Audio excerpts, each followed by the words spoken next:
சத்யா வந்து தவறான முடிவுக்கு போகிறதுக்காக வந்து என்ன பண்ணுறாரு, மேலே ஏறி நிற்கிறாரு. அதை பார்த்து எல்லாருமே அதிர்ச்சி அடைகிறாங்க. மீனாவும் அவங்க அம்மா எல்லாருமே கத்துறாங்க. வந்து சீதாவும் கத்துறாங்க. இதை பார்த்துட்டு வந்து, "இங்கே பாருங்கள், நீங்கள் கிட்ட வராதீங்க. நீங்கள் கிட்ட வந்தீங்கன்னா நான் தவறான முடிவுக்கு போயிடுவேன்" அப்படின்னு சொல்லிட்டு சத்யா வந்து பயமுறுத்துறாரு. அதை பார்த்து பயந்து போயிடுறாங்க எல்லாரும். எல்லாரும் அமைதியாக இருங்க, அமைதியாக இருங்கன்னு சொல்லிட்டு என்ன பண்ணுறாரு, பக்கத்தில் வர பார்க்குறாரு. நம்ம வந்து முத்து முத்து வரும்போது, "மாமா நீங்கள் கிட்ட வராதீங்க மாமா. என்னால் தான் மாமா நீங்கள் எல்லாரும் கஷ்டப்படுறீங்க. இந்த வீடே என்னால் தானே கஷ்டப்பட்டுட்ருக்கு. நான் போயிட்டா இந்த வீட்டில் உள்ளவங்க எல்லாம் சந்தோஷமா அடைவாங்க. என்னால் யாருக்கும் எந்த நிம்மதியும் இல்லை. அதனால் நான் தவறான முடிவுக்கு போகிறதா முடிவு பண்ணிட்டேன் மாமா. தயவுசெய்து எங்களை மன்னிச்சிடுங்க. இதுக்கப்புறம் இந்த உலகத்தில் நான் வாழ விரும்பல மாமா" அப்படின்னு சொல்லிட்டு சொல்கிறாரு. அதை கேட்டு வந்து எல்லாருமே கதறி கதறி அழறாங்க. தாங்கவே முடியல. மீனாவோட அம்மாக்கும் மீனாக்கு எல்லாருக்குமே பயங்கரமாக அழுதுட்டுருக்காங்க. "டேய் வேணாண்டா, சொன்னா கேளுடா" அப்படின்னு சொல்லிட்டு அப்படியே பதறி பதறி போகிறாங்க. இங்கே வந்து என்ன பண்ணார் முத்து வந்து, "நீங்கள் எல்லாம் அமைதியாக இருங்க, நான் பார்த்துக்கிறேன்" அப்படி சொல்லிட்டு, சரிடா இப்போ நீ எதுக்காக வந்து தவறான முடிவுக்கு போன முடிவு வேறு என்ன மாமா, என்னால் தான் இவ்வளோ பிரச்சனை. சரிடா, உன்னால் தான் இவ்வளோ பிரச்சனை நடந்தது, அதனால் நீ தவறான முடிவுக்கு போயிட்டா எல்லா பிரச்சனையும் ஒழிஞ்சுதா?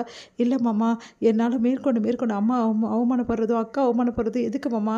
என்னால் அக்காவோட வாழ்க்கையும் வந்து இந்த மாதிரி ஆயிடுச்சு. ஏன்டா ஆச்சு? நான் இருக்கேன்ல. டேய் சொன்னா கேள்றா.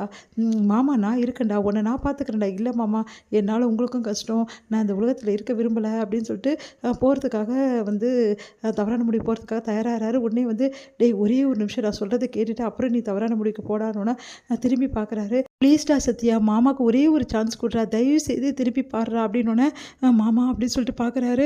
இங்கே பாடுறா, உன்னோட மோசமான ஒரு சூழ்நிலையில் நான் இருந்திருக்கேன்டா. செய்யாத தப்புக்கு வந்து தண்டனை அனுபவிச்சிருக்கேன்டா. ஆமாடா, நான் ஒரு ஜெயிலுக்கு போயிட்டு வந்திருக்கேன்டா அப்படின்னோன்னா அதிர்ச்சி அடைகிறாங்க. என்ன மாமா சொல்கிறீங்க? ஆமாடா சத்யா, நான் ஒரு ஜெயிலுக்கு என் சின்ன வயசு ஃபுல்லாக ஜெயிலில் வந்து கழிச்சிருக்கேன்டா. நான் சீர்திருத்த பள்ளியில் வந்து என்னை போட்டிருக்காங்கடா அப்படின்னோன்னா அதிர்ச்சிக்கு மேலே அதிர்ச்சியாக இருக்குது. மீனாவுக்கும் பயங்கர அதிர்ச்சியாக இருக்குது. நீங்கள் என்னங்க சொல்கிறீங்க அப்படின்னோடனே, என் வாழ்க்கையில் நடந்த நிறைய விஷயங்கள் வந்து இருக்குது, மீனாக்கே இது தெரியாதுடா. இப்போ நான் இந்த நிமிஷம் நான் சொல்கிறேன்டா, என்னை அவ்வளோ வந்து நான் கஷ்டப்பட்டுருக்கேன்டா லைஃப்பில். இப்போல்லாம் கஷ்டப்பட்டு இந்த நிலைமைக்கு இப்போ நான் கொஞ்சம் நல்லா இருக்கிறதுக்கு காரணம், அன்றைக்கி நான் தவறான முடிவுக்கு போயிருந்தேன்னா இன்றைக்கி நான் நல்லா இருக்க முடியாதுடா. ப்ளீஸ்டா தயவு செய்து என்கிட்ட வாடா அப்படின்னோடனே, சத்யா வந்து வேறு வழியெல்லாம் வராரு. மாமா அப்படின்னு சொல்லிட்டு ஓடி வந்து கட்டி பிடிச்சிக்கிறாரு. சத்யா அப்படியே வந்து நம்ம முத்துவும் கட்டி பிடிச்சிக்கிறாரு. இதுக்கப்புறம் இதெல்லாம் பண்ணக்கூடாது அப்படின்னோன்னா அவங்க அம்மாலாம், ஏன்டா இப்படி பண்ணான்ட்டு அழறாங்க. அவங்க அம்மா அவங்க அக்காலாம் அவனை கட்டி பிடிச்சிட்டு அழறாங்க. சத்யாவை எல்லாருமே பார்த்துட்ருக்காங்க. ஏன்டா இப்படி பண்ண அப்படின்னு சொல்லிட்டு அழுதுட்ருக்காங்க. உடனே வந்து, மாமா நீங்கள் எனக்காக தானே சொல்கிறீங்க, நான் இந்த மாதிரி தவறான முடிவுக்கு போகணுன்னு தானே காப்பாற்றுன்னு சொன்னேன். இல்லைடா, நான் உண்மையை தான் சொன்னேன் அப்படின்னு எல்லாம் அதிர்ச்சி அடைகிறாங்க. உடனே சீதாக்கு, மாமா என்ன மாமா சொல்கிறீங்க, நீங்கள் சின்ன வயசில் இந்த மாதிரி போயிருக்கீங்களா? ஆமாம், நான் வந்து எந்த தப்புமே செய்யலை, செய்யாத தப்புக்கு போயிட்டு இருந்தேன். என் மேலே ஒரு பழி விழுந்துருச்சு. அதெல்லாம் ஒரு காலம் சீதா, அதை பற்றியெல்லாம் பேசினா எல்லாருக்குமே மனசு வருத்தம். நீங்கள் என்ன சொல்கிறீங்க? சின்ன வயசில் ஏதோ உங்கள் வாழ்க்கையில் நடந்திருக்குன்ற விஷயம் மட்டும் எனக்கு தெரியும். ஆனால் என்ன நடந்துச்சுன்னு எனக்கு தெரியாது. சொல்லுங்கள், என்ன நடந்துச்சு உங்கள் வாழ்க்கையில்? இல்லை மீனா, நான் இன்னொரு நாள் டைம் வரும்போது சொல்கிறேன். இப்போ நான் சொல்ல முடியாது. ஆனால் ஒரு விஷயம் மட்டும் நான் சொல்கிறேன். இங்கே பாருடா சத்யா, நம்ம வாழ்க்கையில் நிறைய பிரச்சனைகள் வரும். நம்ம வாழ்க்கையே வெறுப்பாயிடும். ஏன்டா வாழ்கிறோன்ற வாழ்க்கை அந்த மாதிரி நம்மளுக்கு தோணும். அப்போல்லாம் நம்ம மனசை விட்டுட்டோன்னு வச்சுக்கோயேன், இந்த வாழ்க்கையை நம்ம வாழவே முடியாதுடா.